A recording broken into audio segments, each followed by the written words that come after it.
Programang ito ay rated SPG. Striktong patnubay at gabay ng magulang ang kailangan. Maaaring may masiselang tema, lengguwahe, karahasan, sexual, horror o droga na hindi angkop sa mga bata.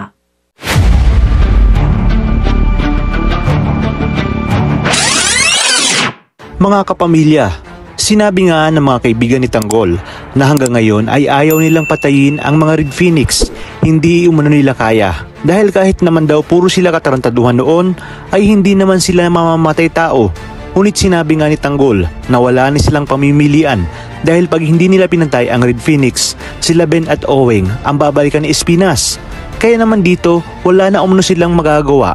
Ito lang umano ang paraan para mailigtas nila sina Ben at Owen. At ang pinakamahalaga umano ay makaligtas sila sa kanilang sitwasyon ngayon. Sa kabilang banda, tiwala nga si David na makukuha niya na ang buong tiwala ni Ramon. Nagbihis na nga ito ng magarang kasuotan at ipinatawag na nga siya at ipinakilala sa mga kasosyo ni Ramon. Wala namang tiwala si Angkong sa anak ni Ramon dahil pulis ang nagpalaki dito. Hindi naman namalaya ni David na nahulog ang kanyang ID habang siya ay nagbibihis sa CR.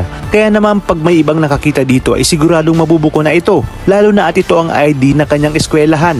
Nang mapansin nga ni David na nawawala ang kanyang ID ay agad niya itong sinabi kay Olga. Inutusan naman ni Olga ang kanyang mga tauhan upang hanapin ang ID ni David. Ayon nga kay Olga, hindi umano nag-iingat itong si David. Kaya naman dito nagalit si Olga kay David dahil pinapairal nito ang kayabangan at hindi umano nag-iingat si David.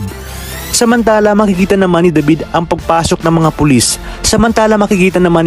pagpasok ng mga pulis. Agad niya itong sasabihin kay Ramon at sa iba pang kasosyo ni Ramon. Kaya dito halos hindi niya na alam ang kanyang gagawin at tila nabahag na ang kanyang buntot. Kaya nang malaman nila na may mga pulis ay kanya-kanya na silang pulasan sa lugar para nga tumakas. Hindi naman alam ni David ang kanyang gagawin dahil nakita niya na ang kanyang tatay Rigor. Gusto na nga ni David na tumakbo papalabas sa sobrang takot. Habang sila Rigor naman ay parang pumapasok sa isang patibong ni Ramon. Dahil makikita nga natin na napakaraming kasamahan na pulis ni Rigor ang napatay na mga tauhan ni Ramon. At dito papasabugin na nga ni Ramon ang mga drum na naglalaman ng kemikal at naroroon nga si Mando at Rigor kaya talsikan ang mga ito. Nagulat naman si Rigor sa lakas ng puwersa at pasabog at napakaraming tauhan nga ni Ramon na nakapalibot sa lugar.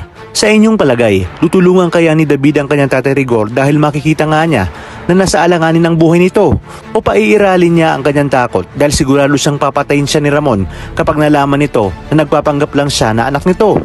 Kaya naman kapamilya, pakatutukan natin ang mas kapanapanabik na tagpo. Ito lang sa pambansang teleserye ng sambayanan, ang FPJ's Batang Quiapo.